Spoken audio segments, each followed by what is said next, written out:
Hey, good morning, MDY. Thanks for joining us for online Bible study for our second Sunday in a row. I hope you're doing well. I hope that some of the increased measures in the city of Tulsa haven't affected you too drastically. But we're all working to make this situation better. We're working to keep people healthy and safe. And so that's where we find ourselves on this Sunday morning. So we've been in a study of the parables of Jesus, and I want to take a little step aside from that this morning and uh, look at one of the epistles, and then kind of talk about how that may relate to a parable of Jesus if he were to tell a story like this.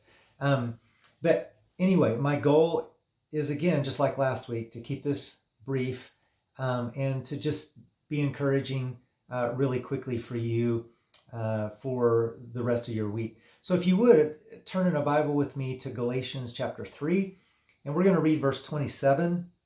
And it says here, you were all baptized into Christ, and so you were all clothed with Christ. This means that you are all children of God through faith in Christ Jesus. So this has always been one of my favorite passages. It's one of my favorite passages to teach on. But what does it mean to be clothed with Christ? What does that look like? So I think, and I hope this isn't overstepping, I think if Jesus were to tell a parable related to this idea, he might tell us something like a story of some guy who had a lot of coats and a lot of different personalities. And every time people saw him, he had something different on and he was acting a different way. And in fact, depending on who he was with, he would dress a certain way or act a certain way. So that not only did he not really know who he was, neither did his friends or anyone who knew him, because he was just a different person.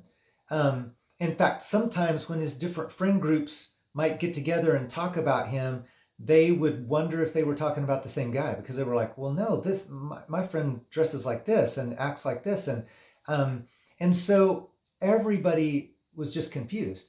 And then one day this guy maybe runs into Jesus, maybe meets Jesus, and is maybe just incredibly impressed by who Jesus is, and has never in his life met anyone like Jesus, and now he wants to be like Jesus.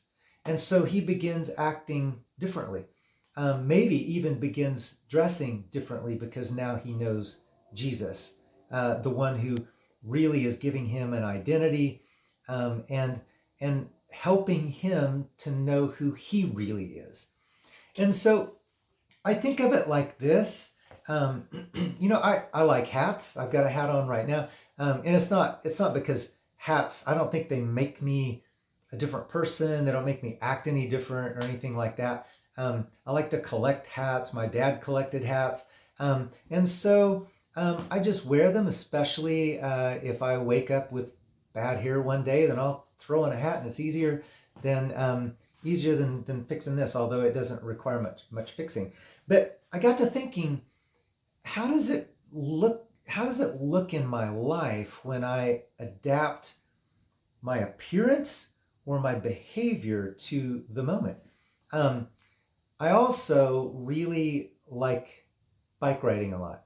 And I enjoy a lot of different types of bike riding.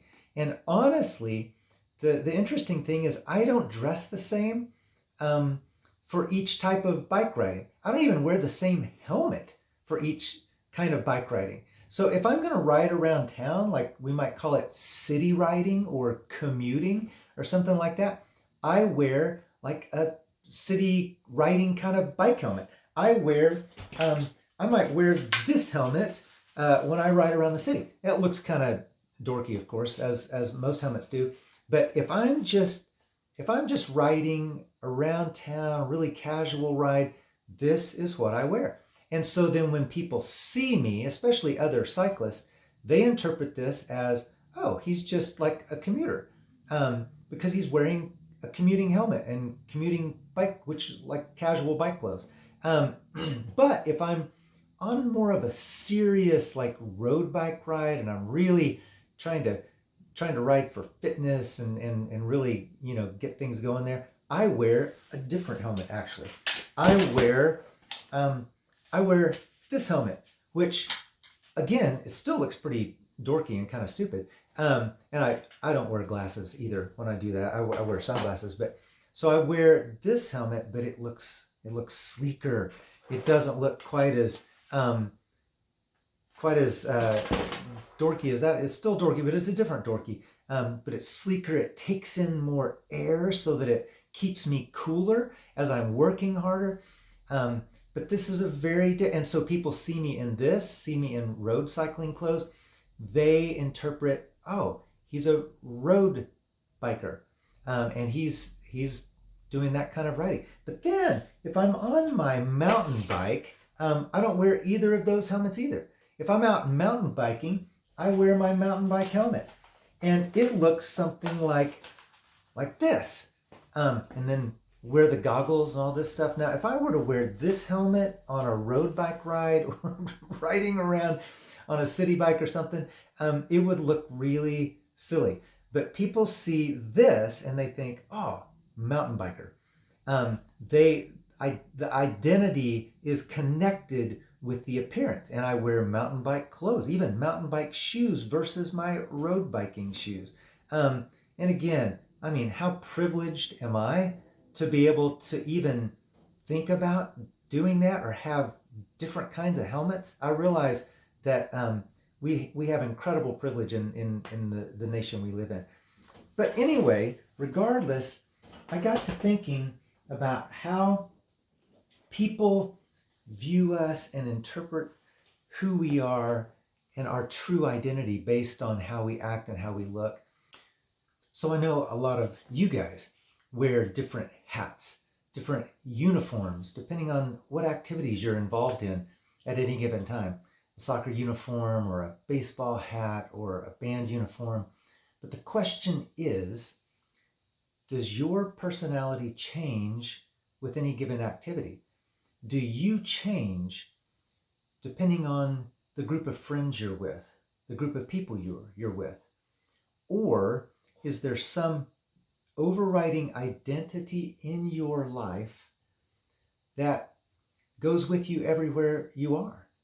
And so my challenge, my question to all of us would be that identity needs to be found in Jesus, that our connection to him, that our desire to follow him and be like him ends up being our identity wherever we are, whatever we're wearing, whatever hat we may have on, and whatever group of friends we're with. And so this verse in Galatians chapter 3, verse 27, when somebody truly meets Jesus, when they truly know Jesus, it changes everything. We become clothed with Christ because our identity is now found in him. And not only that, we want to identify with him because the way he lives, the way of Jesus is incredible. It's the way of love. It's the way of grace. It's the way of mercy. And anyone who truly knows Jesus then becomes that. So what that means is that when people see us, if we know Jesus, if we follow Jesus, if we clothe ourselves with him and take on his identity, people see that. They look at us and they say, oh, he's a Jesus person. They look at followers of Jesus who are loving and gracious and merciful, and walk in the ways of their Rabbi Jesus, and people see, oh, that person is a follower of Jesus. Just like somebody would look at me and say, oh, he's a road biker, or oh, he's a mountain biker, or oh, he's a guy who wears hats. They would look at me and say, oh, he's a guy who follows Jesus because I've clothed myself with Christ and I've become like him. So my encouragement to you this week is just to ask yourself, Have you clothed yourself with Christ? Do you really know him enough? Do you know him well enough to even want to take on his identity so that you're known as his? Have a great week.